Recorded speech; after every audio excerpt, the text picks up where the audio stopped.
And this knowledge completely changed my career and my life. From that point on, I noticed that all the leaders I found inspiring and engaging used stories to explain their actions and choices in some way.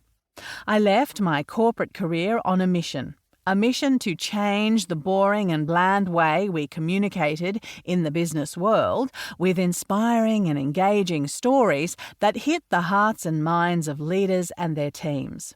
Over the last decade, this work has taken me all over the world, from Australia to Malaysia, Europe, and the US.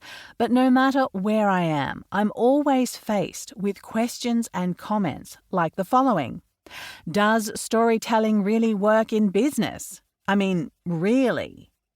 What stories do I need and how many do I use?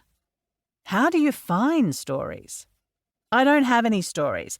I just lead a pretty average and normal life.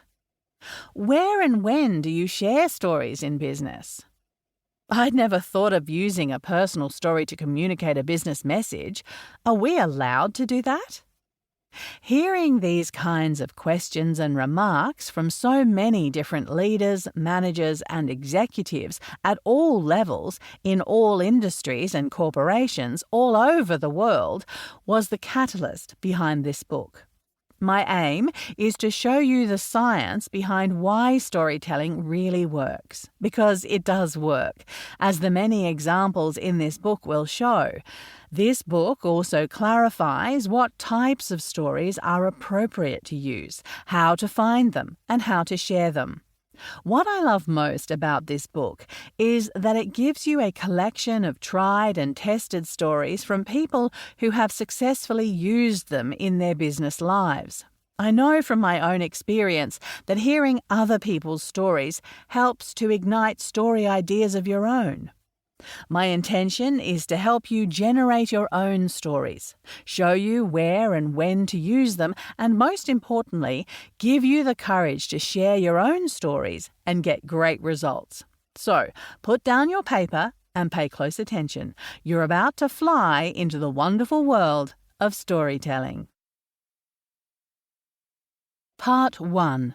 Shaping Your Stories. Storytelling has been around since the dawn of time, and humans have always communicated using stories. Evidence of this is seen from the paintings left by our cave-dwelling ancestors to the Aboriginal culture and Dreamtime storytelling, which continues to be passed down generation to generation. It's only recently, however, that modern business has started to realize the power and potential of this ancient art. In a world of information overload and short attention spans, business people are looking for a more effective way to get their messages across and to help them stand out from all the noise. Combine this with an appreciation of being more authentic in the way we lead, and it is no surprise that storytelling has emerged as a powerful tool.